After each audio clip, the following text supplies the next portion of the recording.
बच्चों, मेरी कहानी चैनल पर आपका स्वागत है। आप सब कैसे हैं? आशा करती हूँ सब खुश हैं।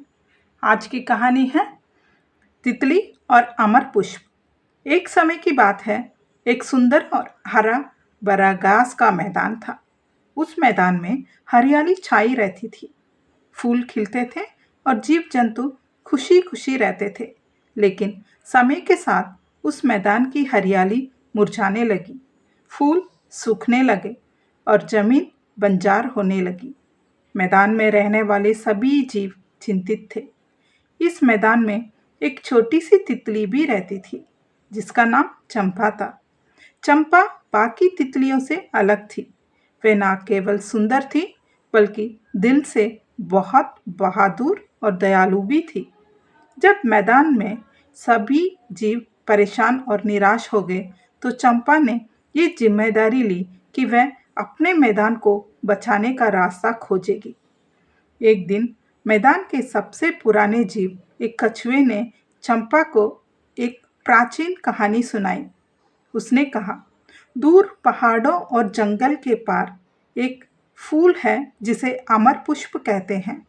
ये पुष्प जिस बगीचे में खिले, वहाँ हमेशा वसंत रहती है। ये फूल केवल वही पा सकता है जिसका दिल निस्वार्थ और दयालु हो। चंपा ने निश्चय किया कि वह अमर पुष्प को खोजकर अपने मैदान को बचाएगी। अगली सुबह चंपा ने अपनी यात्रा शुरू की। रास्ता आसान नहीं था, लेकिन चंपा का हौसला मजबूत था।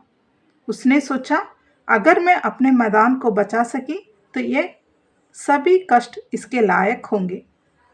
पहला पड़ाव था एक घना और अंधकारमय जंगल।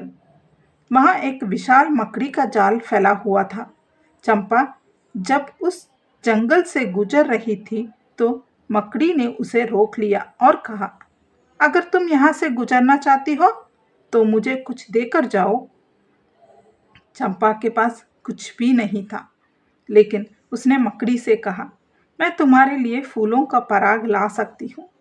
मकड़ी को चंपा की दयालुता पसंद आई और रास्ता खोल दिया और कहा, तुम सच्चे दिल वाली हो, मैं तुम्हें शुभकामनाएं देती हूँ।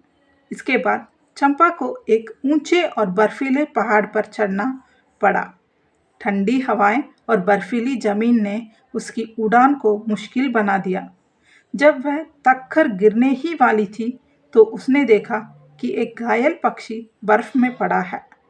चंपा ने अपनी आखिरी ताकत जुटाई और पक्षी के लिए नीचे की ओर उड़ान भरी। उसने अपने पंखों से बर्फ हटाई और पक्षी को गर्म किया। पक्षी धीरे धीरे ठीक हुआ और उसने चंपा को धन्यवाद दिया। पक्षी ने कहा, तुम न केवल बहादुर हो, बल्कि दूसरों की मदद करने वाली भी हो। मैं तुम्हारी मदद करूंगा। पक्षी ने उसे पहाड़ पार करने में मदद की। कई कठिनाई का सामना करने के बाद चंपा एक जादुई बगीचे में पहुंची। वहां हर जगह रंग बिरंगे फूल खिले हुए थे, लेकिन अमर पुष्प को पहचानना आसान नहीं था। उसने देखा कि एक छोटा साधारण सा सफेद फूल बगीचे के कोने में खिला हुआ था। जब चंपा उस फूल के पास गई, तो फूल ने कहा, मुझे पाने के लिए तुम्हें अपने निस्वार्थ और लालच को त्यागना होगा। क्या तुम सच में दूसरों के लिए यह बलिदान देने को तैयार हो? चंपा ने तुरंत कहा, मैं अपने मैदान को बचाने के लिए कुछ भी करने को तैयार हूँ। मेरे लिए खुद से ज़्यादा महत्वपूर्ण वहाँ रहने वाले सभी जीव हैं। फूल ने चंपा की निस्वार्थता को पहचान लिया। उसने अपनी जड़ें हिला दी और कहा, मैं तुम्हारे साथ चलने को तैयार हूँ। जैसे ही चंपा उस फूल को लेकर अपने मैदान के पास पहुंची, कुछ अद्भुत हुआ।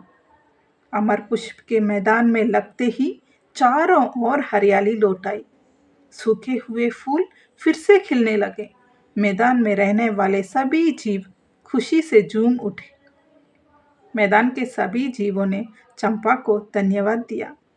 चंपा ने सभी को सिखाया कि सच्ची शक्ति दया और निस्वार्थता में है। तितली और अमर पुष्प की कहानी हमें सिखाती है कि कठिन रास्ते पर भी अगर हमारा उद्देश्य सही और दिल सच्चा हो तो हम कुछ भी हासिल कर सकते हैं। बच्चों, अगली कहानी पर फिर मिलेंगे। तब तक के लिए खुश रहो और खुशी बांटो।